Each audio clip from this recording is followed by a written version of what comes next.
Bienvenue sur la chaîne YouTube d'Astroval, l'association d'astronomie de la vallée de Joux.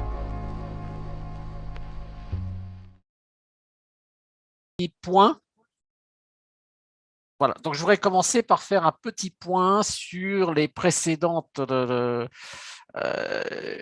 les précédentes conférences, faire un petit point de la situation sur laquelle nous en sommes actuellement. Qu'est-ce qu'on a essayé de faire jusqu'à maintenant? Jusqu'à maintenant, on a essayé de montrer, d'une part, que Einstein avait raison lorsqu'il a attribué au vide une substantialité, lorsqu'il a montré que l'espace-temps en fait ne devait pas être considéré comme un espace totalement vide, dénué de tout, mais comme une véritable substance capable de se courber en présence de matière douée de masse, et que cette substance, elle devait être probablement sans structure, ce qui est tout à fait étonnant et révolutionnaire parce que ça n'existe pas dans notre réalité telle que nous la connaissons, du moins celle que nous percevons. Il n'y a pas de grandeur de substance sans structure, ça n'existe pas. Et elle devait être non seulement sans structure, mais probablement d'énergie moyenne nulle. Donc ça, on va y revenir parce que le concept d'énergie moyenne nulle n'est pas quelque chose de simple. On va y revenir dans le courant du mois de mars, donc je n'insiste pas trop pour l'instant. La deuxième chose qu'on a essayé de montrer, c'est que la matière elle-même procédait de cette même substance. Elle était consubstantielle avec le vide espace-temps. Pourquoi? Parce que la matière, on l'a montré, elle vient, si l'hypothèse du Big Bang est correcte, elle vient du vide. Et venant du vide, elle ne peut que procéder de la même substance en prenant une apparence différente. Donc, c'est une différente apparence, mais c'est toujours la même chose, ça serait toujours de cette même substance espace-temps. Donc, on en arrive à la conclusion aujourd'hui, avant de commencer la conférence, c'est que effectivement, le vide, mais non seulement le vide, l'espace et le temps et la matière ne sont que différents aspects d'une même substance, qui est cette fameuse substance vide, cette substance espace-temps, ou cet éther, pour reprendre l'expression des savants du 19e siècle, une substance dont on ne connaît absolument rien, qui ne répond à aucune caractéristique de ce que l'on connaît au jour d'aujourd'hui, parce qu'on ne connaît pas, ça n'existe pas, encore une fois, ça n'existe pas une substance sans structure, mais quelque chose qui est probablement beaucoup plus fondamental que tout le reste et qui est en fait peut-être la seule chose fondamentale. Donc, il faut qu'on poursuive notre raisonnement et qu'on s'interroge maintenant, aujourd'hui, ça va être le but de la conférence d'aujourd'hui, de s'interroger sur le lien que peut avoir les rayonnements électromagnétiques, c'est-à-dire la lumière, par exemple, mais pas que, toutes les ondes radio, toutes les émissions qu'il peut y avoir, quel lien entretiennent-elles avec cet espace-temps, ce vide substance qu'a qualifié Einstein. Alors d'abord, on va faire un petit retour en arrière, bien sûr, on fait toujours un peu d'histoire dans ces conférences. La première chose, c'est le premier conflit qui apparaît vraiment pour la nature de la lumière, c'est l'opposition entre Newton et Huygens à partir du XVIIe siècle. Quelles sont les positions des deux? Pour Huygens, il est très très clair que la lumière ne doit être qu'une onde. Une onde équivalente à celle que fait une pierre lorsqu'on la jette dans l'eau. L'eau se ride et se propage sous forme d'une onde. Il y a une onde qui se propage dans l'eau, ça fait des cercles, et ces cercles vont grandissant parce que l'onde se propage. Et bien pour Huygens, la lumière, c'est pareil, c'est une onde. Pour lui, c'est une façon très simple d'expliquer les différents phénomènes que l'on connaît bien, c'est-à-dire la réflexion et la réfraction. La réflexion, une onde qui tape sur une surface va se réfléchir. Elle va se réfléchir selon un angle de réflexion qui va être le même que celui d'incidence, donc ça correspond bien au fait observé. Et d'autre part, pour la réfraction, si l'on admet que l'onde se propage moins vite dans le liquide qu'elle a rencontré, par exemple, et bien à ce moment-là, on arrive bien à expliquer le phénomène de réfraction. Donc pour Huygens, il n'y a pas de débat. La lumière, c'est une onde. Et pour Newton, avec le même niveau d'affirmation et le même niveau de sûreté dans son raisonnement, Newton, lui, pense que pas du tout, la lumière n'est pas une onde, la lumière est composée de petits grains, de petites billes élémentaires que plus tard, un certain nombre de personnes, après 1905, après les articles d'Einstein, vont appeler des photons. Et pour Newton, Newton soutient qu'effectivement, si c'est les petits grains, eh bien, des petits grains que l'on envoie sur une surface réfléchissante vont bien effectivement se réfléchir avec le même angle de réflexion que l'angle d'incidence. Donc, la réflexion était effectivement expliquée aussi de la même manière et aussi simplement qu'avec les ondes. Et d'autre part, pour lui, eh bien, la réfraction peut s'expliquer aussi. C'est un petit peu plus compliqué, mais ça marche aussi bien. Sauf que les conséquences pour les caractéristiques du milieu de transfert dans le cas de la réfraction sont différentes pour Newton que pour Huygens. Donc, il y a des moyens éventuellement de les départager. Ces moyens ne seront pas testés tout de suite au XVIIe, ne seront testés que beaucoup plus tard. Mais donc, on assiste à une première opposition entre une représentation ondulatoire et une représentation qu'on peut qualifier de pré-quantique. Là, j'ai écrit quantique, mais en fait, j'aurais dû mettre pré-quantique. Pré-quantique parce que dire que la lumière est faite de grains, c'est la parcelliser, c'est la rendre discontinue, et cette discontinuité va conduire bien plus tard, bien sûr, au début du XXe siècle, à la mécanique quantique, mais dans l'esprit de Newton, il n'est pas du tout question de ça pour sa théorie de la lumière. Alors, quelques rappels pour bien comprendre les différentes positions et ce qu'on appelle une onde. Qu'est-ce que c'est qu'une onde? Une onde, c'est une vibration qui se propage dans un milieu. Par exemple, lorsque je parle, j'émets des différences de pression par ma bouche, par l'air qui sort de ma bouche, et ces différences de pression vont comprimer l'air de façon périodique, de façon quasi sinusoïdale, et bien sûr, ces ondes de pression vont se transmettre et vont se propager là jusqu'à mon micro, et si on parle en face d'une personne, jusqu'à l'autre personne, jusqu'à ses oreilles, qui, elles, vont percevoir ces fluctuations de pression et vont les retraduire sous forme de sons, et ce son va être interprété par le cerveau comme un langage. Il s'agit d'un humain, il va s'agir par un langage. Donc, on caractérise les ondes par des longueurs d'onde, les longueurs d'onde étant la distance entre deux maxima de cette onde, de fluctuation de cette onde. Et donc là, vous avez en bas à droite l'image de l'onde de surface créée par un caillou qui est lancé dans l'eau. Et là, on voit bien les cercles qui ont tous le même centre et qui se propagent jusqu'aux rives, jusqu'à l'infini. Sauf que là, on ne le voit peut-être pas bien sur la photo, mais les amplitudes vont avoir tendance à diminuer de hauteur jusqu'à s'effacer et à devenir quasiment invisible, parce que l'énergie, effectivement, l'énergie qui soulève l'eau va se répartir sur des cercles de plus en plus grands en circonférence, donc il y aura de moins en moins d'énergie, et la hauteur des vaguelettes d'ondes qui vont se propager vont devenir rapidement assez invisibles. Alors, voilà une figure qui explique la réflexion et la réfraction. Donc, ça, c'est la version moderne. Vous avez une source de lumière, un rayon incident, un rayon réfléchi. Les deux angles I et I' doivent être égaux. C'est ce que l'on mesure effectivement expérimentalement. Et le rayon réfracté, si on rentre, par exemple, on passe de l'air dans l'eau, le rayon réfracté va donner un angle R qui va être, lui, plus petit que l'angle I ou I'. Ça, c'est le résultat expérimental que l'on enregistre. Si on prend l'hypothèse ondulatoire de Huygens, pourquoi Huygens dit la réfraction, finalement, c'est très simple. Bien, supposons que l'on émette une onde qui va arriver sur l'eau. Cette onde qui va arriver sur l'eau va avoir un certain nombre de fronts d'onde, c'est-à-dire par exemple un front de pression, et ce front de pression va arriver à toucher l'eau, et quand il va toucher l'eau, effectivement,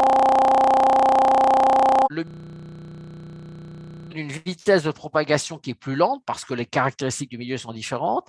À ce moment-là, on voit bien qu'il va y avoir changement de direction et que ce changement de direction va avoir comme influence de faire que l'angle de réfraction, R, sera plus petit que l'angle d'incidence I. Alors que dans la réflexion simple, on voit très bien sur la figure que effectivement, ça va être la même valeur de l'angle, donc ça ne change pas. Donc on comprend bien les phénomènes de réflexion et de réfraction avec la surface d'onde. Et ce dessin-là, c'est des dessins de ce type-là qu'a fait Huygens pour essayer de comprendre ça. Et il était persuadé, intimement convaincu, qu'effectivement, il avait raison et que Newton avait tort.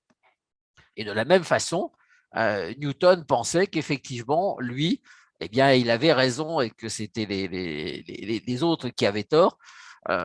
Et donc, le dialogue n'existait pas, ne pouvait pas exister entre deux. En plus, Newton n'avait pas un caractère très, très facile. Lorsqu'il était convaincu, effectivement, il n'en démordait pas. Donc, on va se retrouver à la fin du XVIIe avec deux possibilités qui, en apparence, satisfont toutes aux phénomènes mesurés, aux phénomènes expérimentaux. Cependant, il va y avoir un nouveau phénomène qui va être détecté, c'est le phénomène d'interférence.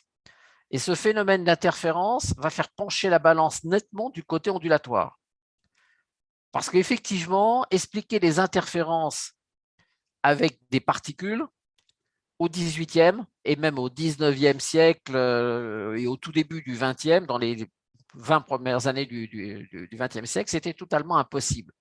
Il faudra attendre Louis de Broglie pour vérifier qu'effectivement, les particules sont capables d'interférer. Mais à l'époque, ça semble totalement impossible, c'est impensable.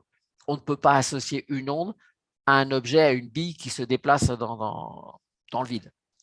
Donc ça, ce n'est pas possible.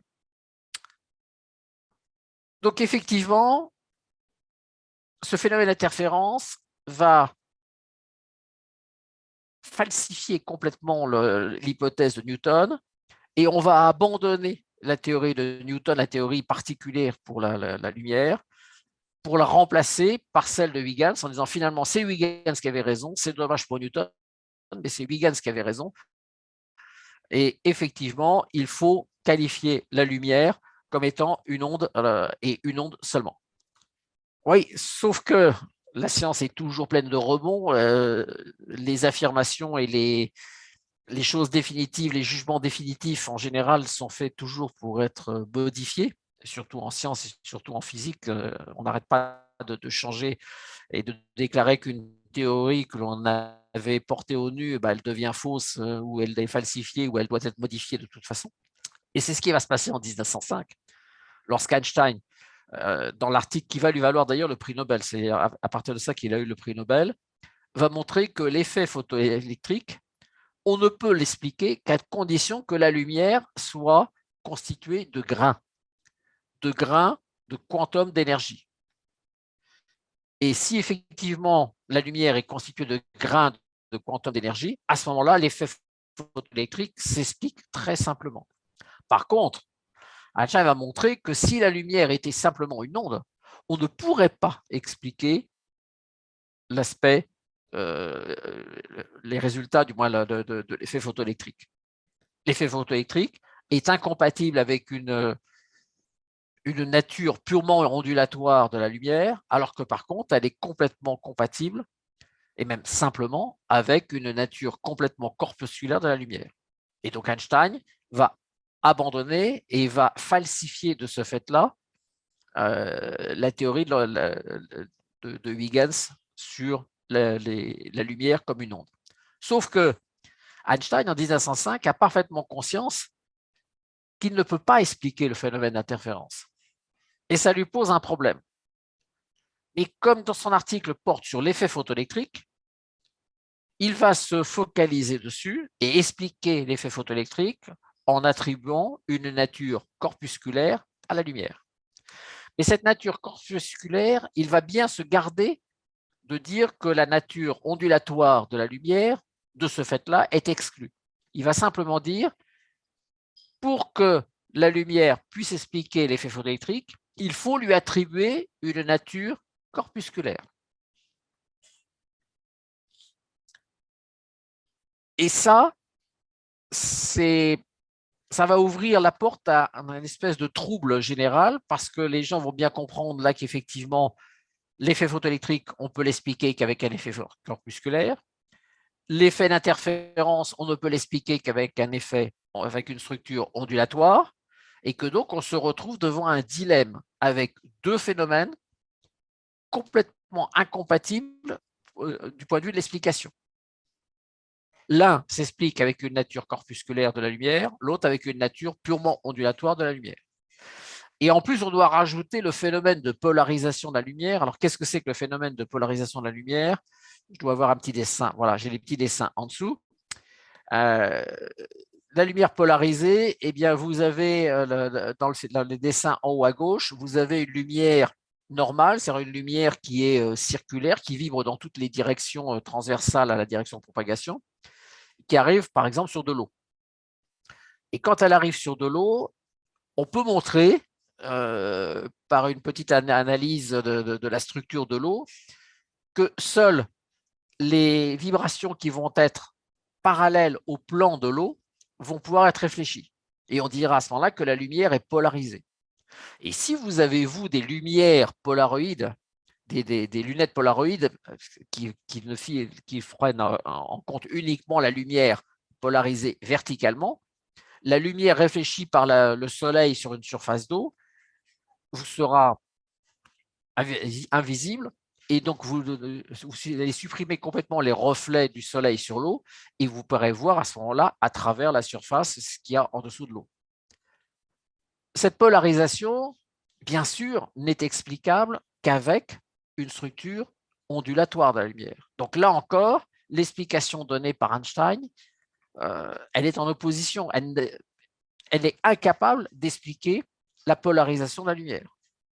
Donc on se retrouve vraiment dans ce cas-là avec deux éléments, deux façons d'interpréter la lumière, une qui est ondulatoire, qui permet d'expliquer la polarisation de la lumière découverte par Malus. Pour la petite histoire, il l'a découverte sur les fenêtres du château de Versailles, donc c'est quand même assez intéressant.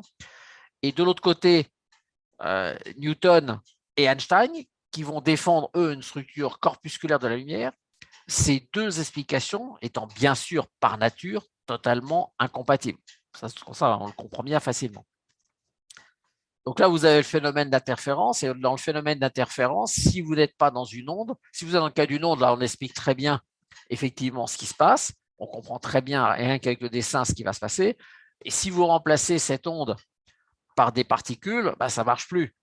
Du moins, c'est ce que l'on pensait à cette époque-là. Et effectivement, les gens qui ont fait les expériences après Louis de Broglie dans les années 1930 ont été extrêmement surpris de constater qu'effectivement, ils observaient des figures d'interférence sur des jets d'électrons. Ça a été très surprenant. Ils ne s'attendaient pas du tout à ça, ils ne s'attendaient pas du tout à ce que la théorie de Louis de Broglie soit juste. Ils pensaient qu'elle était fausse. Et quand ils ont vu apparaître le phénomène d'interférence de ce jet électronique, ils ont été extrêmement surpris et en même temps très embêtés parce que ça donnait une expérience qui à la fois utilisait un jet de particules, des électrons, et qui en même temps donnait des figures d'interférence. Donc ils se sont dit, mais la lumière, ça veut dire qu'à ce moment-là, elle pourrait être et particule et onde. Mais comment une entité comme la lumière peut-elle être à la fois onde et particule? Et on a besoin absolument de ces deux explications totalement contradictoires pour expliquer, comme j'ai mis, pour sauver tous les phénomènes. De ce constat va naître un nouveau concept, le concept de dualité onde-corpuscule. Qu'est-ce que c'est que ce concept? Eh bien, ce concept qui est un concept ad hoc, créé de toutes pièces par les scientifiques pour arriver à se sortir de ce bourbier dans lequel les avaient plongés à la fois Huygens, les interférences de l'optique classique, de l'optique ondulatoire, et les expériences à la fois d'Einstein sur l'effet photoélectrique. Ils vont dire, ben voilà, en fait, la lumière, elle peut être ondulatoire ou corpusculaire en fonction du phénomène dans lequel on l'observe. Mais en fait, c'est quelque chose de plus complexe que ça. Parce que la lumière, elle n'est pas une onde. Elle n'est pas non plus des particules. Elle n'est ni onde ni particule. Elle est quelque chose d'autre. Elle a une nature dont nous ne savons rien. Et on ne comprend pas du tout, et même encore aujourd'hui, on ne sait pas du tout ce que c'est que la lumière. Mais ce que l'on peut dire, c'est qu'en fonction des différents phénomènes, on peut expliquer tous les phénomènes, soit en utilisant une description ondulatoire de la lumière, soit en utilisant une description corpusculaire de la lumière. Autrement dit, ces deux hypothèses ondulatoires ou corpusculaires ne sont pas représentatives de la nature réelle de la lumière, mais sont simplement des constructions intellectuelles, des constructions cérébrales ad hoc, créées par le cerveau humain pour comprendre et pour expliquer et pour prédire ce qui va se passer dans une expérience donnée. Et effectivement, les deux théories permettent d'avoir des résultats qui sont concordants et en valeur numérique, en valeur prédictive et en valeur qualitative aussi, tous les phénomènes que l'on observe. Mais simplement, il faut renoncer à tout jamais avec ces deux modèles qui sont complètement antinomiques l'un par rapport à l'autre, qui sont complètement contradictoires. Si on garde ces deux modèles mathématiques contradictoires, il faut à ce moment-là renoncer définitivement à comprendre la nature réelle de la lumière. Position que vont défendre tous les grands créateurs, les personnes qui vont être les plus importantes dans la création de la mécanique quantique, dont Niels Bohr, qui va dire mais c'est normal parce que là on est dans le monde du microscopique. Ces particules, si elles existaient, elles seraient microscopiques. On ne peut pas les voir. Elles échappent à toute visualisation directe. Comme on ne peut pas les voir, il faut simplement renoncer à comprendre ce qu'elles sont. Il faut uniquement construire des modèles qui nous permettent d'expliquer de façon la plus simple possible les différents phénomènes que l'on constate, que l'on observe. C'est tout. On va donc construire des modèles mathématiques ad hoc, sans valeur explicative quant à la nature des choses, mais simplement qui vont permettre des prédictions quantitatives. Donc on abandonne définitivement le qualitatif pour se concentrer sur le quantitatif. Et ça veut dire que l'on abandonne aussi toute idée, toute velléité et toute revendication sur une explication physique des choses. On modélise et on mathématise complètement le monde microscopique. On crée des modèles ad hoc qui vont permettre de prédire un certain nombre de choses, de calculer d'autres grandeurs. Et si ça marche, on ne va pas chercher plus loin. On ne va pas chercher à savoir si effectivement ces modèles mathématiques sont une représentation de la réalité. On va même dire qu'ils ne le sont pas.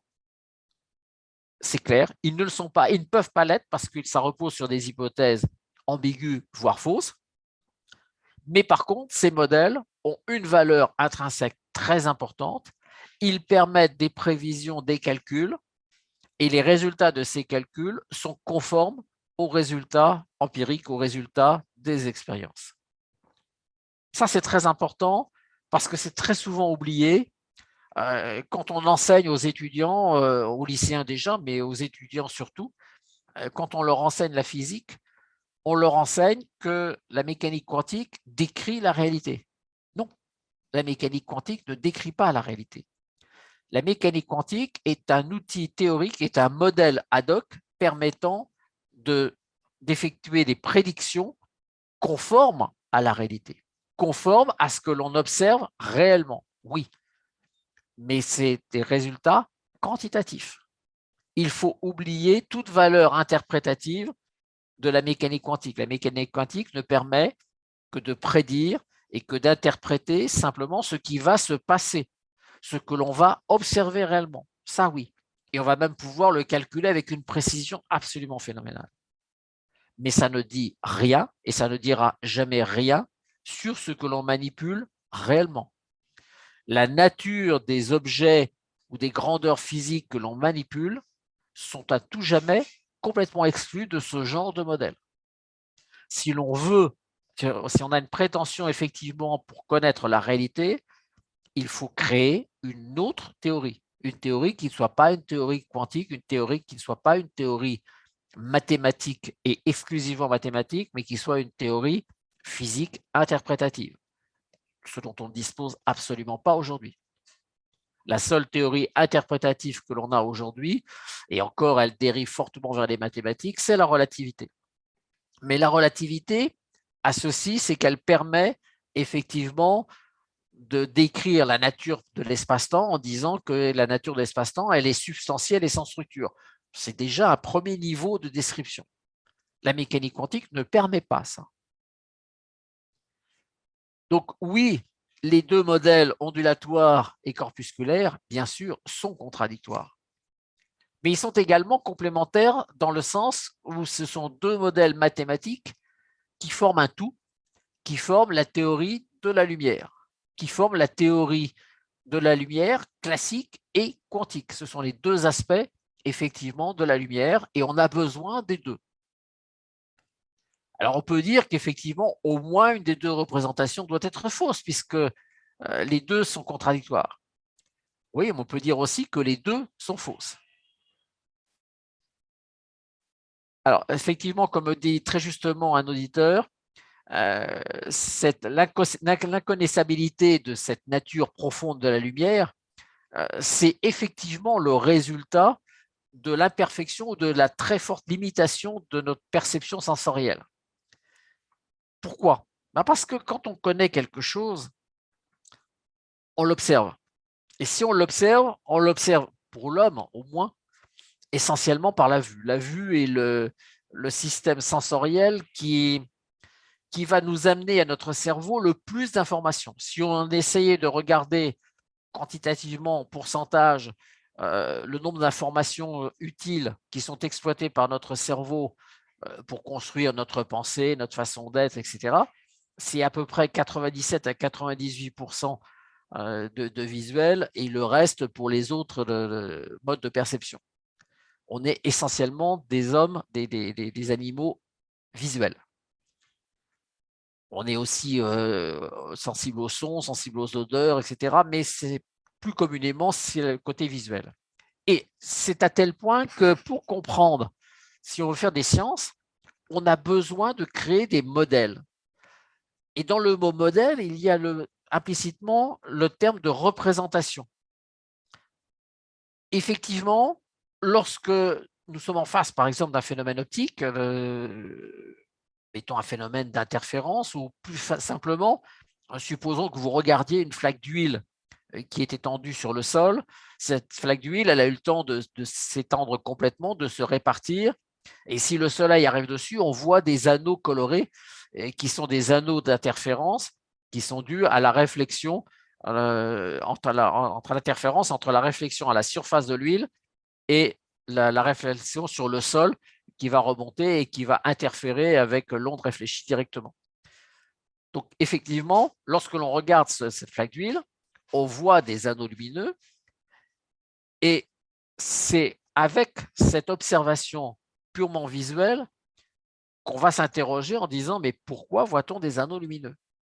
Qu'est-ce qui se passe dans cette flaque d'huile qui donne des anneaux lumineux? C'est la vision et la visualisation des anneaux, de représentation des couleurs, donc l'identification par notre cerveau de certaines gammes de longueurs d'onde qui vont nous permettre de construire tout un raisonnement qui va nous faire aboutir à l'explication du phénomène d'interférence. Et ce phénomène d'interférence, il est visuel.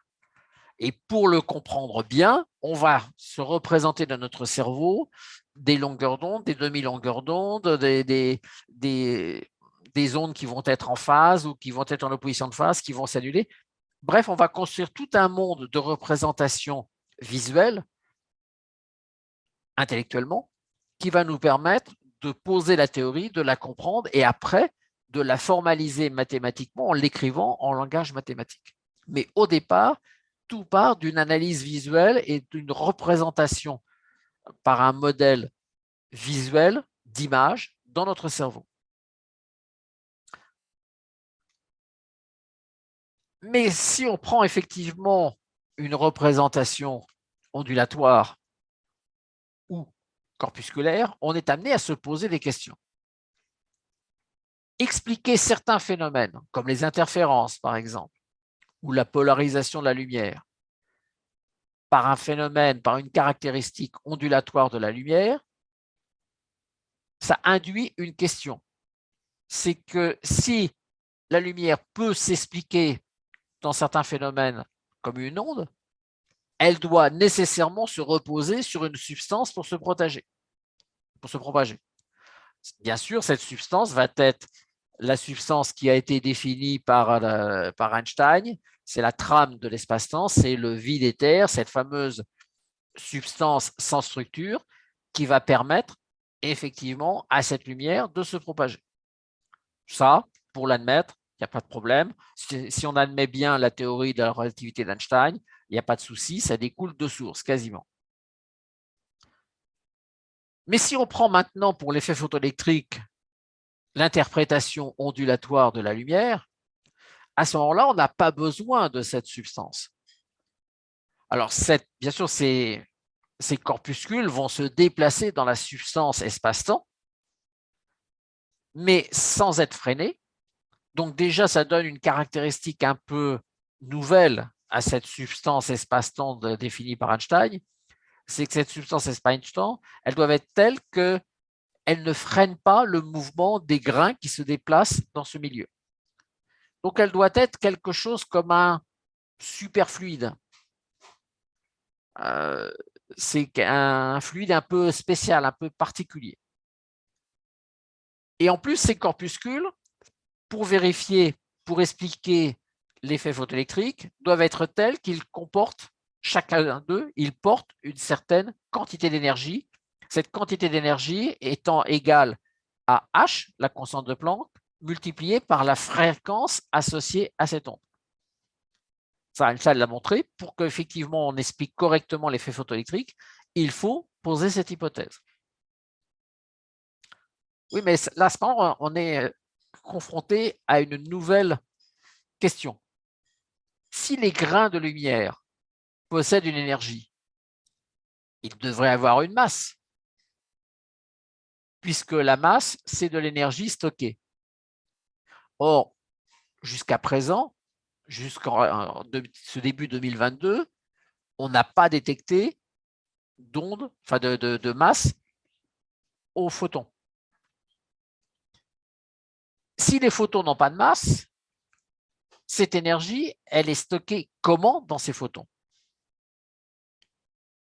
Ça serait bien la première fois qu'on aurait une particule sans masse et porteuse d'énergie. Qu'est-ce que serait cette énergie si elle ne porte pas une masse? Sans masse, comment la particule stocke-t-elle de l'énergie? Au jour d'aujourd'hui, on n'a absolument aucune idée de la façon dont ça se passe. La seule chose, c'est l'explication qui est fournie, et c'est fourni essentiellement par la mécanique quantique, c'est de dire que le photon étant accompagné par une onde, cette onde va un petit peu perturber, va créer des perturbations dans le milieu espace-temps, et elle va emprunter, entre guillemets, l'énergie au vide pour la restituer derrière. Donc en fait, c'est un emprunt permanent, c'est-à-dire qu'au départ, le photon, lorsqu'il est émis, il est émis avec une certaine énergie. Cette énergie, elle se propage peut-être sous une forme d'onde accompagnant le photon, on ne sait pas trop, mais quelque chose dans ce goût-là. Et cette énergie, effectivement, va servir, elle, à l'énergie du photon. Autrement dit, le photon lui-même, il ne porte pas d'énergie, mais l'onde accompagnatrice va porter de l'énergie en l'empruntant de façon temporaire à l'espace-temps. C'est quand même quelque chose d'assez particulier. Ça ne répond pas et ça n'explique absolument pas et en rien du tout la nature de la lumière. C'est-à-dire qu'on comprend bien que la lumière, ça serait un mélange, une espèce de mix entre des particules et une onde qui se déplace, un peu qu'à la manière des ondes de De Broglie. sauf que là, les ondes qui se déplacent, c'est bien quelque chose, c'est des champs électriques et des champs magnétiques, et ça n'a rien à voir avec les ondes de Broglie, donc c'est différent, mais ça ressemble un peu du point de vue explicatif, mais avec une nature complètement différente. Donc on est vraiment dans un monde de questions et de questions ouvertes et de questions qui restent ouvertes depuis le XVIIe siècle, depuis cette apparition de cette opposition entre l'aspect ondulatoire et corpusculaire de la lumière. On se retrouve avec tout un certain nombre de questions dont on est dans l'incapacité d'apporter la moindre réponse.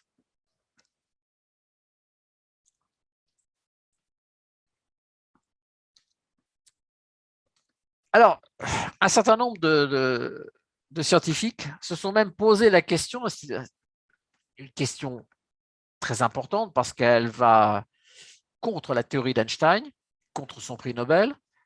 La question est simplement, le photon existe-t-il réellement? Et cette étude a donné lieu à d'énormes réflexions dans les années 90 pour être finalement close lors de la publication d'un article, d'un célèbre article dont je vous ai donné la référence. Je ne sais pas si on peut le trouver sur le net, mais je pense que oui, qui a été fait par Lamb. Et son article s'appelle Antiphoton, donc c'est très très clair. Lamb considère que les photons n'existent pas, que c'est une apparence, que c'est simplement une illusion construite et utilisée de façon intéressante et très intelligente par Einstein, mais qu'Einstein aurait dû poursuivre son étude en expliquant que cette histoire de photons, en fait, c'est simplement une construction mathématique, mais que le photon n'a jamais existé et qui n'existera jamais. Pour Lamb, le photon, c'est simplement un paquet d'ondes. Alors, pour définir ce que c'est qu'un paquet d'ondes, je vais tout de suite vous montrer le dessin suivant, parce que sinon, on ne comprend pas trop ce que c'est.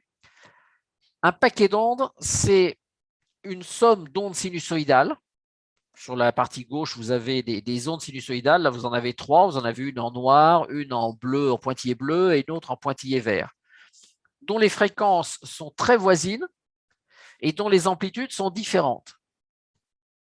Et lorsque vous les additionnez, eh bien, vous obtenez de l'autre côté un espèce de paquet d'ondes. C'est vraiment un paquet. C'est une impulsion qui a une certaine durée. Et en dehors, si on continuait à droite ou à gauche de ce paquet, il n'y aurait plus rien. Donc, c'est comme s'il y avait une bouffée d'ondes qui arrivait et après, il n'y a plus rien. Donc, ces paquets d'ondes, pour Lamb, il a un gros avantage, c'est qu'il permet à la fois d'expliquer le fait que cette onde porte de l'énergie. Ça permet d'expliquer l'effet photoélectrique parce que ces ondes, cette énergie étant stockée à un endroit temporel très limité, on a quasiment ce qu'on appelle une quasi-particule. Et cette quasi-particule, eh bien, effectivement, elle va remplir le rôle du photon, de cette hypothèse du photon, et elle va permettre d'expliquer largement tous les effets photoélectriques et tous les effets corpusculaires. Et en même temps, comme elle est faite d'ondes, eh bien, elle rentre dans le cadre de l'optique ondulatoire et elle explique, bien sûr, de façon continue et simple, tout l'ensemble des autres phénomènes, interférences, réflexion, réfraction, il n'y a pas de problème. Donc, pour Lamb, la question est tranchée. Le photon n'existe pas. Le photon, c'est simplement des paquets d'ondes. Est-ce qu'il a raison? Est-ce que le photon n'est vraiment qu'une illusion? Si c'est le cas, la déviation de la lumière par les étoiles massives, qui a été observée, notamment ce qui a été fait pour la validation de la relativité générale, des mesures qui ont été faites par la campagne de mesure d'Eddington, à partir de 1918, 1919, 1920. Si c'est ça, à ce moment-là, la déviation constatée réellement de la lumière par l'attraction des étoiles, eh bien, ça serait en fait qu'une illusion. Ça serait une illusion, pas dans le sens où la lumière tournerait bien, mais que ça ne serait pas dû du tout à l'aspect corpusculaire de la lumière, ça serait dû simplement à la courbure de l'espace-temps. Et cette courbure de l'espace-temps, effectivement, conduirait l'onde à suivre une géodésique, et en suivant la géodésique, elle va bien se courber, mais pas du tout parce qu'elle est constituée de particules, simplement parce que l'espace s'est courbé, c'est tout. Donc pour l'ambre, la question est vraiment tranchée, c'est fini. Il faut abandonner l'histoire du photon parce que la dualité entre corpuscules, finalement, ça jette le trouble dans les esprits. Il va même essayer d'expliquer que ça perturbe les étudiants et que ça nuit à leur carrière scientifique derrière, et que donc il faut abandonner ça. Aujourd'hui, la position officielle, c'est de dire l'article de Lambe, c'est un très bon article. Il a peut-être raison, mais on va continuer à utiliser le dogme de la dualité onde-corpuscule décrite par la mécanique quantique parce que c'est vraiment simple. C'est vraiment simple. En plus, tout le monde y est très habitué. Donc, comme de toute façon, on a renoncé à comprendre la nature réelle des choses, que l'on ne comprenne pas la nature réelle du photon, tout le monde s'en fiche. Donc, on abandonne ça et on garde la notion de dualité entre corpuscules, même si Lambe a raison, et il a probablement raison, du moins c'est tout à fait possible, mais on va l'abandonner et on va conserver à garder la dualité entre corpuscules parce que cette dualité entre corpuscules, finalement, elle est très très pratique. Elle permet des calculs simples et elle permet d'utiliser surtout la théorie de la mécanique quantique auquel on est habitué et auquel on n'a pas du tout envie de renoncer. N'empêche que si la théorie de Lambe est juste, alors les ondes électromagnétiques, donc la lumière, les ondes radio et toutes ces ondes-là, présentent elles aussi un lien fort avec le vide espace-temps. Parce que effectivement, des paquets d'ondes, c'est des fluctuations de vide, du vide espace-temps. Et donc la lumière, ce n'est simplement qu'une perturbation du milieu espace-temps tel que l'a défini Einstein. Et à ce moment-là, on comprend un peu mieux les choses. Oui, mais cette idée-là ne passe pas. Elle n'est pas acceptée. Elle est tolérée. Si vous l'utilisez dans un article scientifique, vous serez probablement publié aussi, mais elle n'est pas officiellement acceptée. Le paradigme relativité mécanique quantique, avec toutes ses oppositions et toutes ses contradictions, est maintenu dans l'état tel quel. Il n'y a pas de débat. La dernière fois que j'en ai discuté avec quelqu'un, il m'a dit de toute façon, qu'est-ce que ça peut faire? Ça marche très bien comme ça. On ne va pas révolutionner le monde pour quelque chose de mineur de ce type-là. Alors là, je ne suis pas tout à fait d'accord parce qu'effectivement, ce n'est pas mineur de comprendre la nature réelle de la lumière. C'est un souci et c'est un souhait bien légitime de la part de tout scientifique. Mais bon, c'est comme ça. Alors maintenant, on va se poser une autre question. Comment naissent les ondes électromagnétiques? Comment naît une onde électromagnétique? Une onde électromagnétique, de la lumière en un sens, elle n'est pas présente dans l'univers au moment de la création du Big Bang. Elle est créée. Elle est créée par ce phénomène du Big Bang, si tant est, du moins que le phénomène du Big Bang est bien réel, c'est bien passé comme ça, selon on a quelques doutes à l'heure actuelle, mais supposons qu'il soit vrai. Supposons qu'il soit vrai que toute la matière ait été extraite du vide. Comment la lumière a-t-elle pu apparaître? Eh bien, c'est relativement simple si on se réfère à la mécanique quantique. Toutes les particules, lorsqu'elles sont sorties du vide, elles sont rentrées en collision les unes avec les autres. Et en rentrant en collision les unes avec les autres, comme c'était des particules chargées, elles ont échangé des particules d'interaction pour tous ces chocs. Et ces particules d'interaction entre particules chargées, ce sont bien évidemment des photons. Donc la lumière est née de l'interaction de toutes ces particules. Si on se place à l'époque moderne, maintenant nous sommes loin du Big Bang, comment crée-t-on une onde électromagnétique? Comment crée-t-on de la lumière? Si vous voulez créer de la lumière, il y a un moyen très simple. Vous prenez un filament électrique et vous faites passer un très fort courant dedans. Ce courant, avec la résistance du fil électrique, va créer un échauffement de ce filament électrique. Échauffement suffisamment fort si vous passez un courant très élevé pour que le fil soit porté à incandescence et finalement fondre. Alors évidemment, lorsqu'il va fondre, vous aurez perdu votre expérience, mais jusqu'à temps qu'il fonde, vous aurez un métal qui sera extrêmement chaud et qui va se mettre à rayonner dans le visible.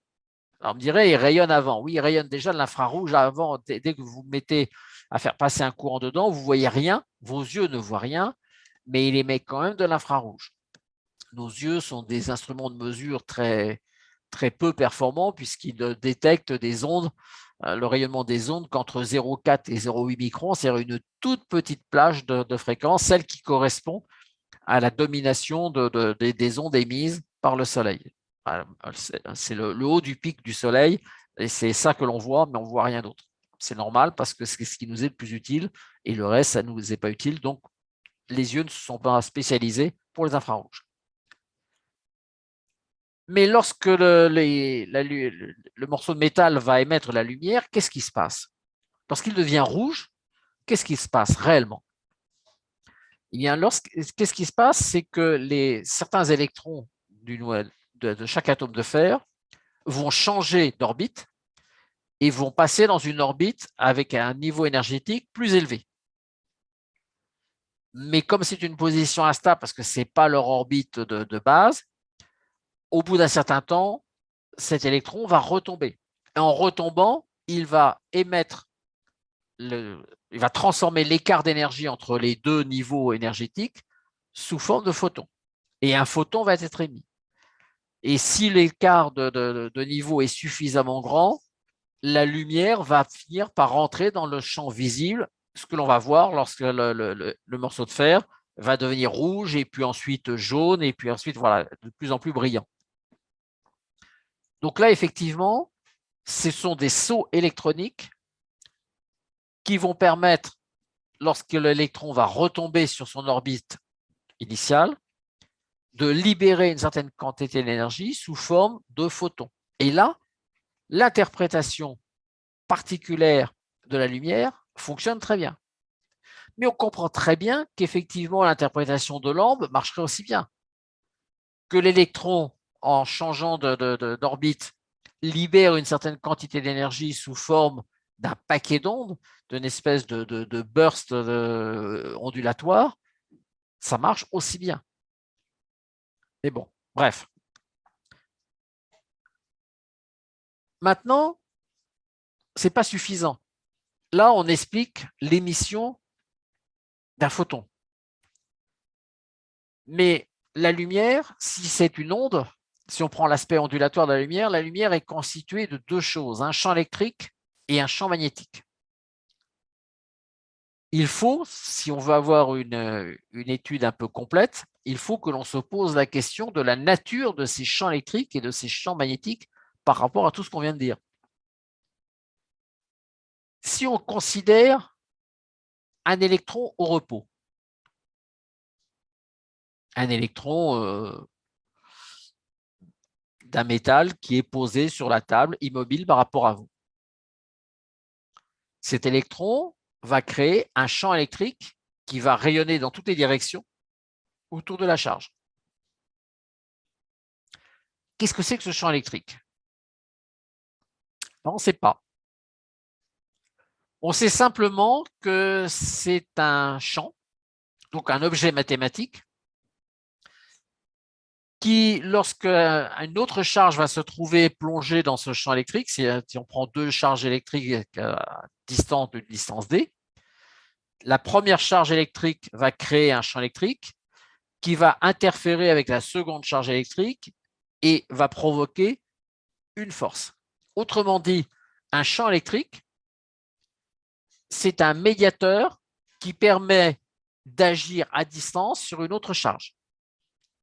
Mais en agissant à distance, le problème, c'est qu'on doit être capable de transmettre de l'énergie. Parce que si la charge à la distance soit est attirée, soit est repoussée en fonction du fait que c'est des charges de même signe ou de signe opposé, il y a déplacement. S'il y a déplacement, il y a consommation d'énergie. Cette énergie doit être fournie nécessairement par le champ électrique. Mais là, il y a contradiction. Parce que si on prend deux charges électriques en présence, elles vont interagir l'une sur l'autre et les deux vont être mis en mouvement. Du moins, si elles sont libres de leur mouvement, elles vont être mises en mouvement toutes les deux. Mais au départ, une charge électrique, c'est un électron. Un électron a une masse, une charge électrique également, mais lorsqu'elles vont être mises en déplacement, elles vont consommer de l'énergie. Mais cette énergie vient d'où? Certainement pas des charges, parce que la charge, en se déplaçant, elle ne change pas de masse. Au contraire, si elle se déplace, si elle acquiert une certaine vitesse, elle va même acquérir une masse supplémentaire par effet de relativité. Donc, d'où vient l'énergie? On est contraint à une seule explication qui est bien désolante parce que ça complique les choses, c'est que cette énergie doit venir du vide. Autrement dit, cette énergie, elle ne peut venir que du vide. Alors, sous quelle forme du vide? Eh bien, deux charges électriques avec deux masses vont légèrement déformer l'espace-temps. Et elles vont créer une espèce de pente, entre guillemets, une pente d'énergie. Donc, c'est par énergie potentielle, comme l'a très justement fait remarquer quelqu'un en message, c'est effectivement l'énergie potentielle qui va mettre en mouvement ces deux charges. Autrement dit, on met deux charges en présence. Ces deux charges, par le fait qu'elles ont une masse propre, vont légèrement déformer l'espace-temps. Et cette déformation de l'espace-temps va permettre ensuite, par effet simplement d'optimisation de l'énergie potentielle, aux charges de se déplacer l'une par rapport à l'autre. Donc, on en revient toujours au même problème. Tout passe par le vide. Il n'y a pas d'action à distance, que ce soit par la lumière, que ce soit pour la gravitation, puisqu'on l'a vu la dernière fois. Toutes les actions à distance nécessitent forcément la présence de cette substance espace-temps dans le vide. On n'en sort pas. On a beau prendre le problème par tous les sens, ça ne marche pas. Il faut cette présence de cette substance. Revenons à notre électron. S'il est immobile, il crée un champ électrique. D'accord. Et s'il est en mouvement, à ce moment-là, un observateur qui regarde cet électron en mouvement va voir apparaître un champ magnétique. Autrement dit, un électron immobile va créer uniquement un champ électrique, un espèce de champ potentiel, on va dire. Et dès qu'il se déplace par rapport à l'observateur, il crée un champ magnétique.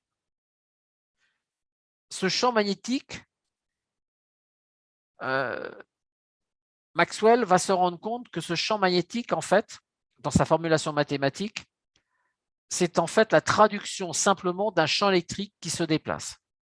La dynamique d'un champ électrique, c'est un champ magnétique. Le champ magnétique n'est rien d'autre que la traduction d'une variation d'un champ électrique. Alors, ça, c'est un petit peu compliqué, mais bon,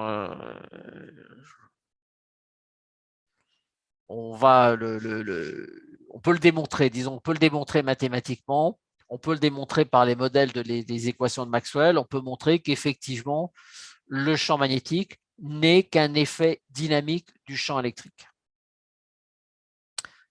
Donc, effectivement, à ce moment-là, si le concept de champ électrique, on ne peut le modéliser que par un vecteur ou par qu'une valeur de potentiel,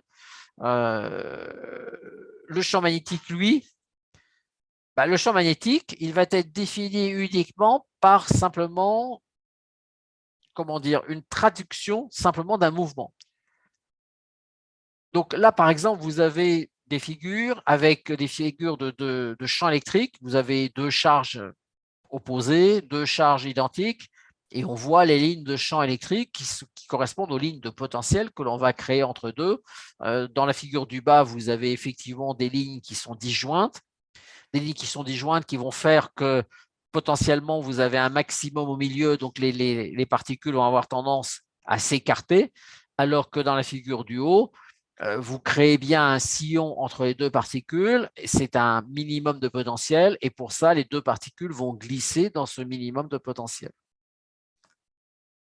Donc ça, on comprend bien, effectivement. Maintenant, si vous prenez une charge en mouvement, et ça, c'est la figure en bas à droite, vous voyez que dans une charge en mouvement, vous allez avoir, pour un observateur qui regarde cette charge en mouvement, va avoir tendance à resserrer les lignes de champ électrique dans la direction du mouvement, alors qu'elles seront inchangées dans la direction perpendiculaire. Et ça, ce phénomène, c'est un phénomène d'observation, c'est une observation simplement, mais ce n'est qu'une illusion. Bien sûr, si vous êtes à cheval sur la particule, vous verrez les champs électriques comme la figure en haut à droite. Ce sont des illusions simplement parce que tous ces champs, toutes ces variations ne se propagent dans la substance espace-temps, dans le vide, qu'à la vitesse de la lumière. Donc, effectivement, le concept de champ magnétique, c'est l'apparence de la dynamique d'un champ électrique. Il ne peut pas y avoir de champ magnétique en présence de charge statique. Alors, toujours pareil, attention, quand on dit de charge statique, c'est-à-dire de charge qui ne bouge pas, c'est deux charges qui ne bougent pas par rapport à un observateur. Je m'explique. Si vous avez par rapport à vous une charge qui est posée sur la table dans un morceau de métal en face de vous, vous ne pourrez voir qu'un champ électrique puisque cette charge est immobile par rapport à vous. Mais quelqu'un qui marche derrière vous, donc qui est en mouvement par rapport à cette charge, va, elle, vous dire « mais non, c'est faux, moi je vois un champ magnétique ». Parce que pour elle, la charge se déplace par rapport à elle. Et se déplaçant par rapport à elle, elle va voir un champ magnétique. Donc en fait, tout ceci n'est que d'illusion. C'est illusion par rapport au mouvement. La seule chose qui est intangible dans tout ça, la seule chose qui ne change pas, la seule chose qui n'est pas une apparence, c'est ce vide espace-temps. Donc c'est vrai que quand on pose la question, est-ce qu'un champ magnétique est une simple illusion? Pas tout à fait. Parce qu'un champ magnétique peut avoir un effet sur un autre objet. Par exemple, je ne sais pas, un champ magnétique sur un aimant va avoir un effet sur un morceau de métal qui est posé à côté de lui. Ça, c'est clair. Donc, il y a des effets. Mais tous ces effets, en fait, ne sont que le résultat d'illusions de mouvements les uns par rapport aux autres. Donc, quand on prend un aimant, par exemple, les électrons sont en mouvement par rapport à nous. Donc, on crée un champ magnétique, effectivement, que nous, on voit, alors que le morceau de métal, le morceau d'aimant, est immobile par rapport à nous. Mais il est immobile par rapport à nous, mais ce qui génère le champ magnétique est mobile, est en dynamique par rapport à nous. Donc, il faut faire très attention à la réalité des choses.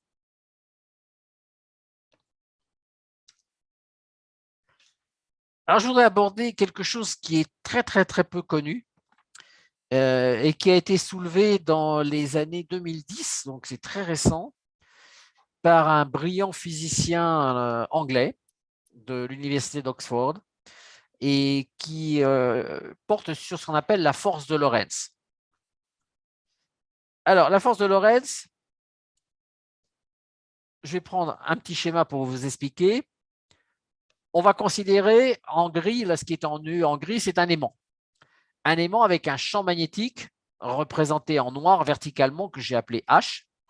Un champ magnétique avec un pôle nord et un pôle sud. J'ai représenté que le pôle nord, mais le pôle sud il est en bas.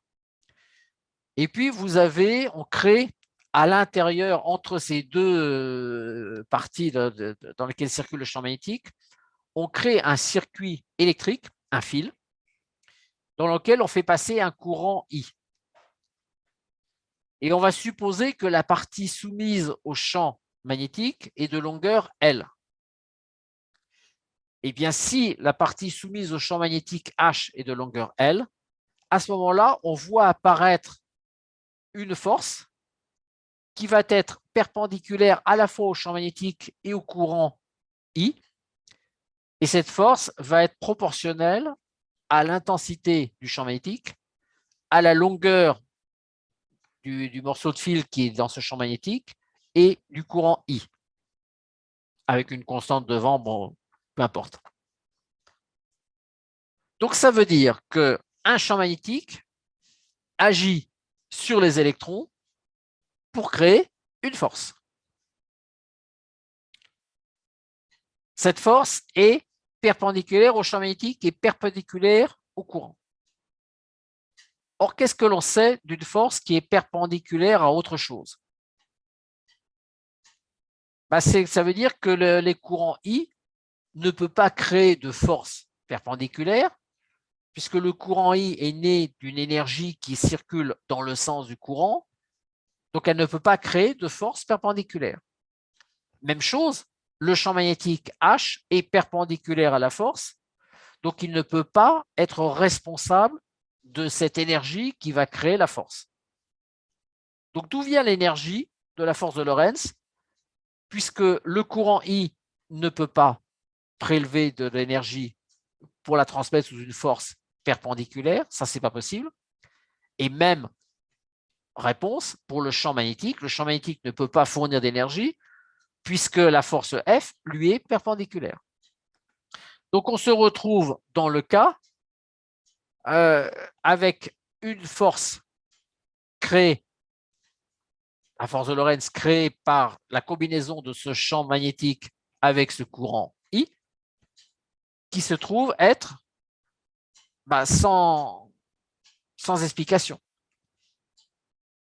Puisque l'énergie ne peut pas être dans le champ magnétique et puisque l'énergie ne peut pas être dans le courant I, d'où vient cette énergie qui génère la force qui va donc déplacer le fil électrique? La seule explication possible, ça serait encore dans le vide. Dans le vide, ça veut dire qu'effectivement, si l'explication est juste, alors c'est un emprunt qui est fait dans l'énergie du vide.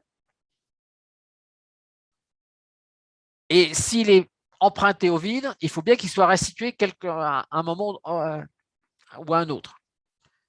Donc, il est emprunté au vide, mais fourni au vide par le champ magnétique. En fait, le champ magnétique combiné avec le courant va fournir de l'énergie au vide et le vide va le rétrocéder sous forme de force au courant. Alors, il y a quelqu'un qui me met dessus que le champ E est perpendiculaire à I, donc parallèle à F. Le champ E, s'il y avait un champ électrique, si c'était la lumière, mais là, on parle que d'un champ magnétique. Là, vous avez uniquement un champ magnétique H qui est perpendiculaire, il n'y a pas de champ électrique, et il y a ici un courant d'électrons, donc un champ électrique qui, lui, est selon le courant I. Sinon, il n'y aurait pas de courant s'il n'y avait pas de champ électrique dans le sens du courant. Donc, il y a un champ électrique ici, et bien sûr, il y a aussi un champ magnétique créé par le courant I qui est perpendiculaire au courant, mais qui ne joue aucun rôle dedans. Donc là, effectivement, on se retrouve dans cette analyse qui a été faite par ce physicien d'Oxford très récemment et qui aboutit à la conclusion en disant forcément, ça doit être un emprunt au vide.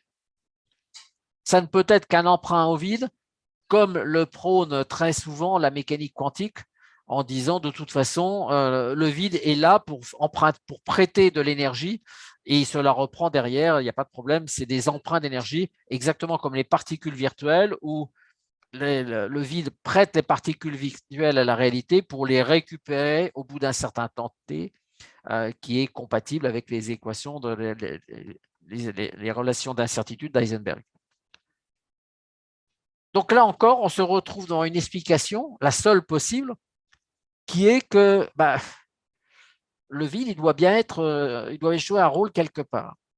Donc le vide, il joue un rôle vis-à-vis du champ magnétique, il joue un rôle vis-à-vis du champ électrique, il joue donc un rôle vis-à-vis de la lumière.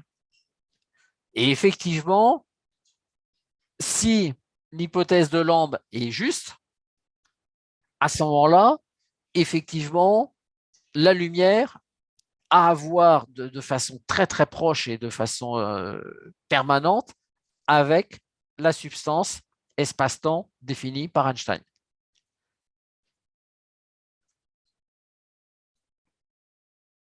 Si on doit faire une présentation moderne de la lumière au jour d'aujourd'hui, que dirions-nous, que pourrions-nous dire qui soit, disons, certain, ou du moins certain par rapport aux théories telles que l'on les connaît actuellement. Il faut prendre le mot certain avec grande précaution parce que rien n'est jamais certain en science, mais on va dire plutôt que certain, on va dire qui est conforme à la logique dérivant des deux grandes théories qui mènent le monde au jour d'aujourd'hui, à savoir la théorie relativiste et la théorie quantique.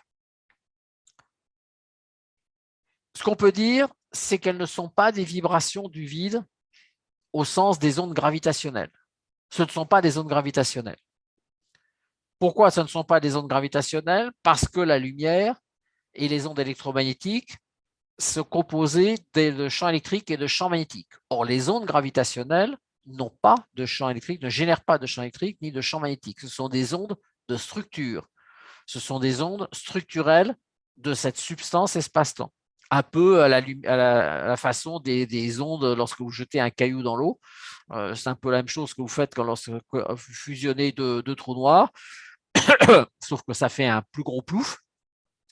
Mais c'est à peu près la même chose. Et là, effectivement, vous avez des ondes structurelles, comme vous avez une onde de structure qui est une onde de la structure à la surface de l'eau. Et pourtant, la lumière, comme les énergies gravitationnelles, comme les ondes gravitationnelles, transportent de l'énergie. Elles courbent toutes les deux l'espace-temps. Les ondes gravitationnelles, elles les déforment de façon périodique, et les ondes électromagnétiques, pareil. Sauf que le processus est légèrement différent. Pourquoi? Parce qu'il y a cette notion de champ électrique et de champ magnétique induit en tant que dynamique du champ électrique, et que ce champ électrique, on a un peu de mal à le comprendre. Alors peut-être est-ce parce qu'on l'a défini comme un champ mathématique, et que ce champ mathématique nous voile peut-être une bonne représentation, une bonne compréhension de la nature de ce champ électrique, mais le fait est, c'est qu'avec le modèle de Maxwell et la relativité et la mécanique quantique d'autre part, on n'arrive pas à se faire une représentation mentale correcte. Les images mentales sont un peu défaillantes.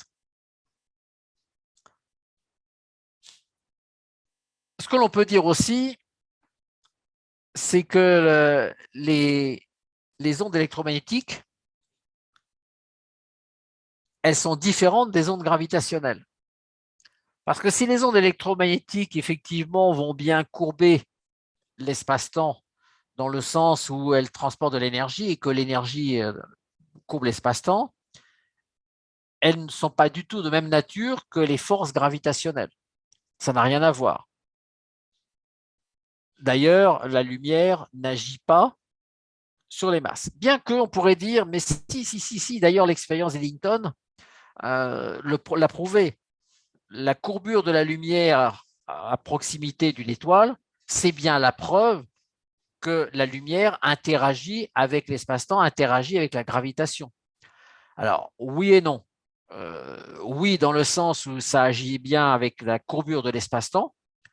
Non, parce que c'est quand même pas la même chose que les effets gravitationnels. Il faut faire très attention au langage à ce niveau-là. Ce qui en résulte de toute façon, ce que l'on peut dire, et là tout le monde est d'accord là-dessus, c'est que la lumière présente un lien très fort, un lien primordial, voire un lien de nature avec le vide espace-temps. Pourquoi un lien nature? Parce que si la lumière a bien un caractère ondulatoire, et ça, c'est clair. Si maintenant les photons peuvent être décrits par un concept de paquet d'ondes, à ce moment-là, la lumière, les ondes électromagnétiques sont bien de même nature que le vide espace-temps,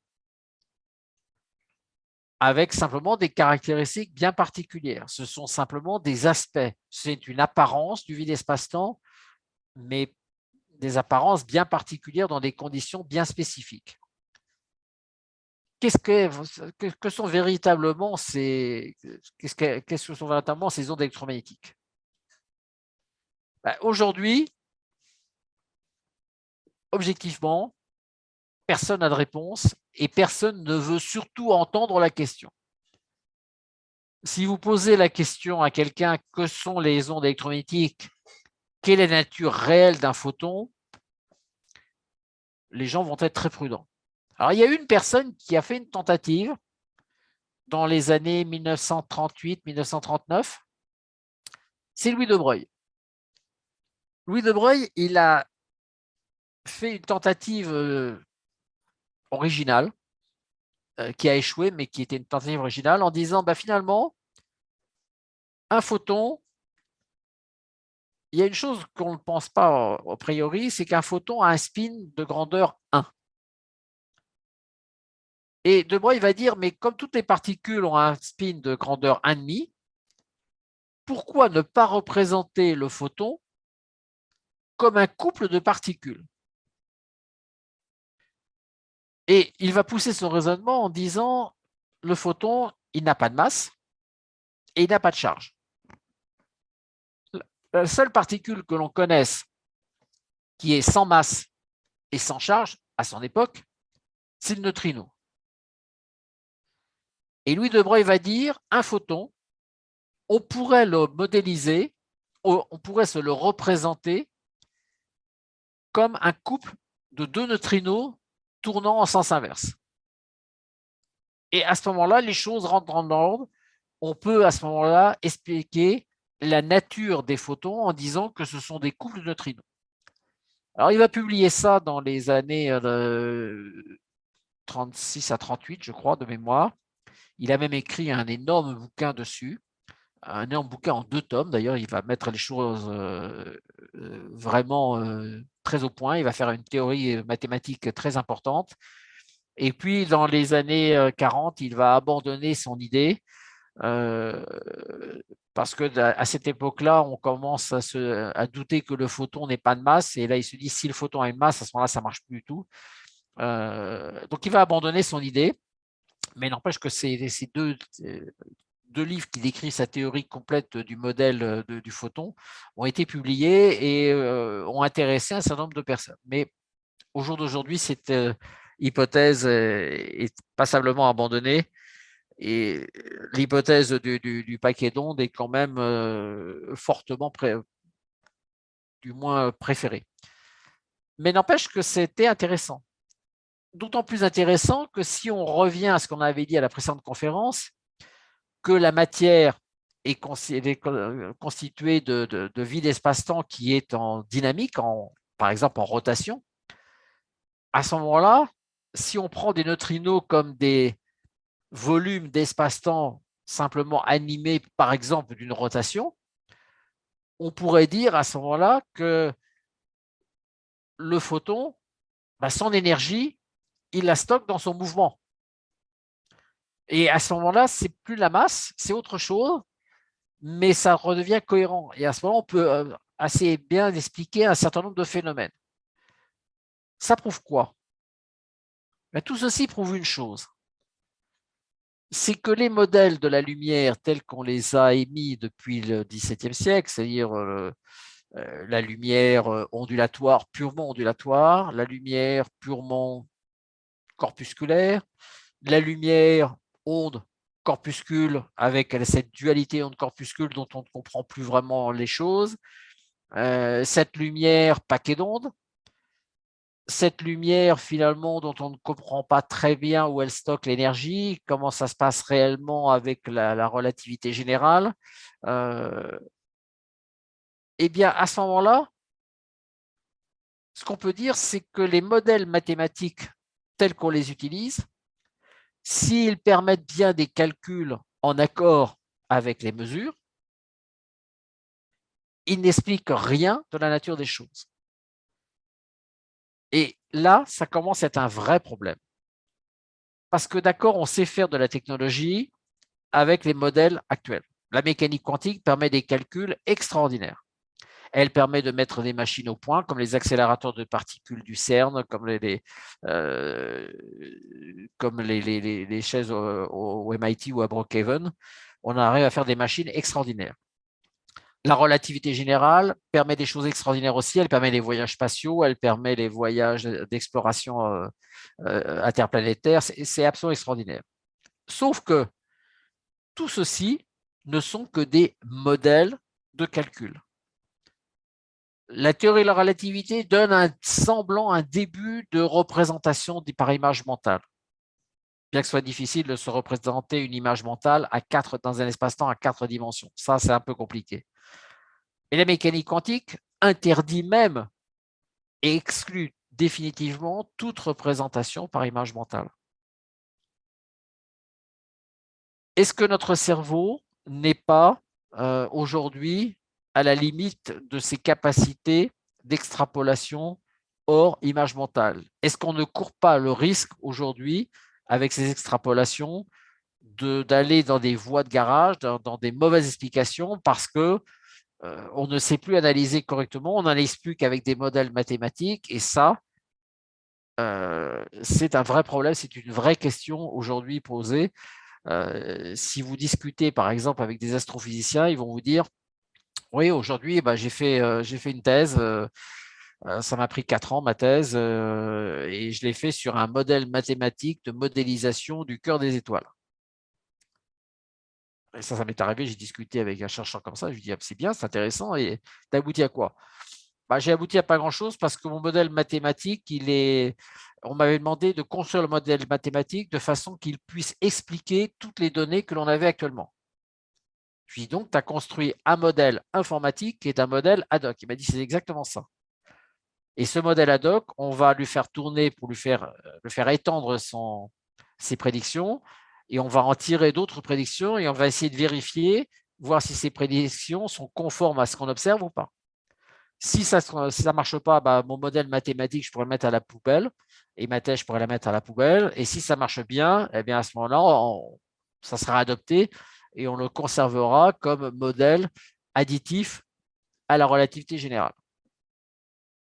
Donc, actuellement, il n'est pas question de comprendre la nature des choses, il est simplement question de vérifier si on est capable de prédire les valeurs mesurées par un calcul théorique. Et ça, c'est fort différent et c'est fort éloigné de la compréhension d'une réalité.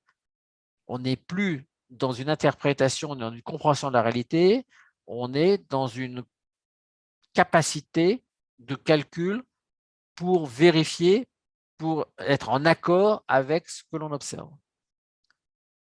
Et ça explique beaucoup de choses actuellement, beaucoup des problèmes et des questions qu'on n'arrive pas à résoudre, comme par exemple les WIMPs qu'on n'a jamais détectés, comme la matière noire dont on n'arrive pas à s'en sortir. Parce qu'effectivement, la matière noire, tant qu'on n'aura pas un début d'image de représentation mentale qui nous donne une direction de recherche, on ne s'en sortira pas. Alors, je voudrais terminer, et là, il ne me reste pas longtemps, mais je vous laisserai lire le reste, parce que le reste, finalement, se lit très bien, par une question, c'est la question de l'intrication des photons et les questions que soulèvent ces intrications de photons. Alors, qu'est-ce que c'est qu'une intrication de photons? Je réexplique. On dit que 2 photons sont intriqués lorsqu'ils ont été en présence proche pendant un temps suffisamment long. Alors, au photon, un temps suffisamment long, c'est le milliardième de seconde, ou même 10,12 secondes, un millième de milliardième de seconde suffit largement pour être un temps long. Bref, lorsque des photons ont été mis en contact au départ, et lorsqu'ils se séparent, et en général, ils sont émis dans des directions diamétralement opposées, ils restent liés. toutes les expériences qui ont été faites, notamment par Alain Aspect, ont démontré de façon expérimentale la non-causalité de l'intrication et la non-localité de la mécanique quantique. Qu'est-ce que ça veut dire? Ça veut dire que deux photons intriqués continuent à former un ensemble cohérent indissoluble.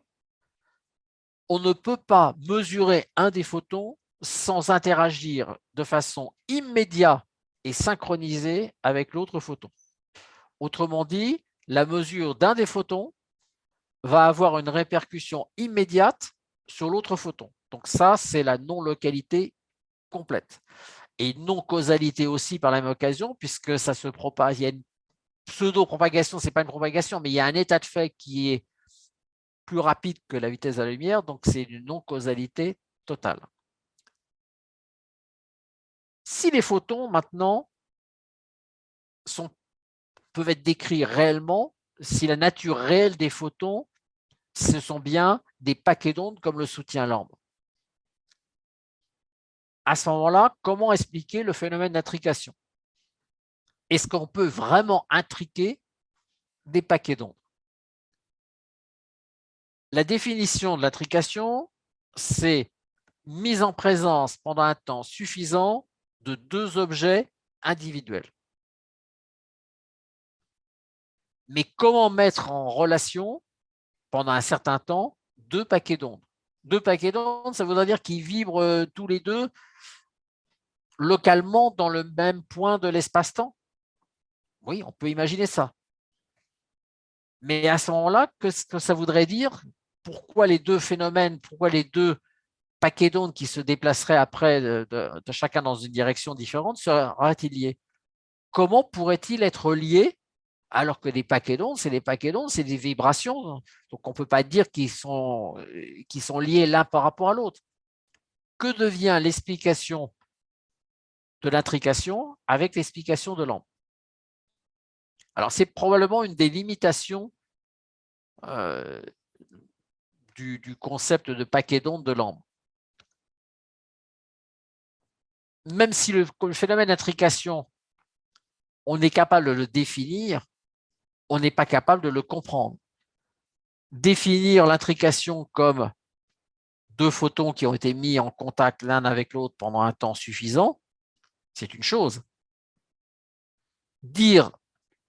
Décrire quelle est la nature réelle de ce qui se passe lorsque deux photons sont mis en présence l'un avec l'autre pour qu'ils soient ensuite considérés comme un système entièrement lié, ça, on ne le sait pas. Donc, vous voyez que non seulement on ne connaît pas la nature des photons, mais qu'en plus, on est incapable d'expliquer l'interaction entre deux photons. Le phénomène d'intrication, qui est une interaction primordiale et bien connue expérimentalement des photons, on est absolument incapable de comprendre pourquoi. Qu'est-ce que c'est réellement, qu'est-ce que c'est dans la réalité que l'intrication? On ne sait pas. On sait l'utiliser, on est même capable de construire des liaisons cryptées à partir de phénomènes d'intrication. On sera capable bientôt de faire peut-être des ordinateurs quantiques qui utilisent ce problème d'intrication sans comprendre un mot de ce que c'est réellement que le phénomène d'intrication.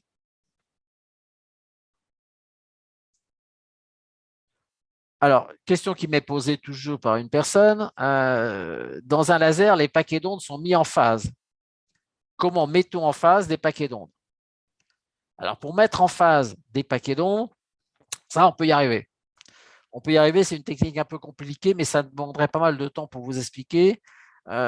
Disons simplement qu'on essaye, quand on vérifie que des paquets d'ondes sont en phase, on essaye de vérifier simplement la cohérence de phase de l'un par rapport à l'autre. Donc, on fait simplement interférer des paquets d'ondes et on essaie de vérifier qu'on a bien un maximum d'interférences. On est bien sur un maximum et on essaie de jouer des retards de l'un par rapport à l'autre pour rester dans le maximum.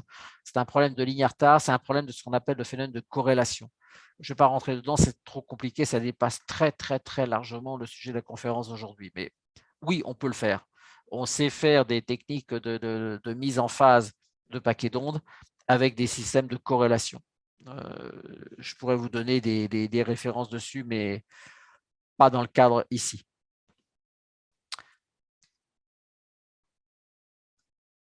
Donc, comment 2 paquets d'ondes pourraient-ils intriquer? Qu'est-ce que ça veut dire?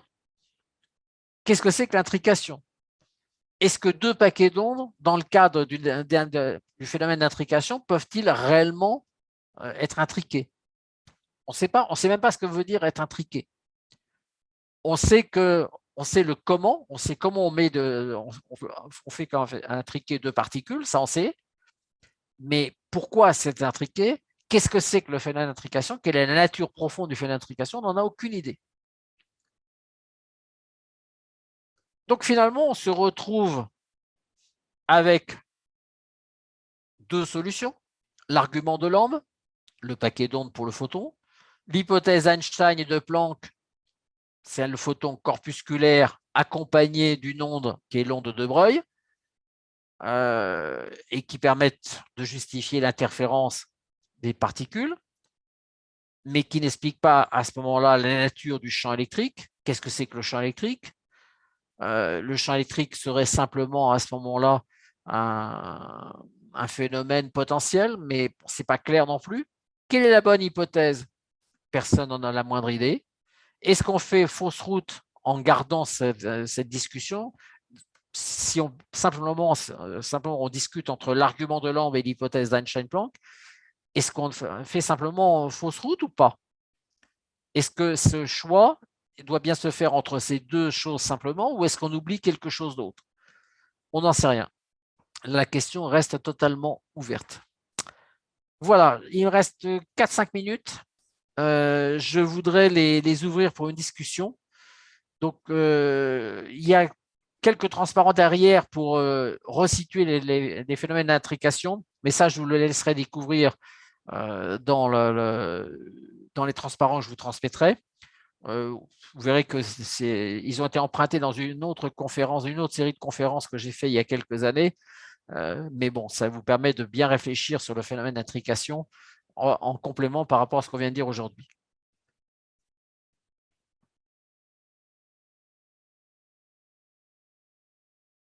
Alors, j'arrête le partage. Voilà. Et là, je suis revenu. Et si vous voulez me poser des questions, donc il faudrait pour que vous puissiez récupérer. Alors, une question qui m'a été posée, avec la force de Lorentz, les moteurs électriques fonctionnent. Oui. Et c'est bien ça le problème d'ailleurs, c'est qu'avec la force de Lorentz permet de faire fonctionner les moteurs électriques. C'est de la technologie bien classique, bien comprise depuis très longtemps.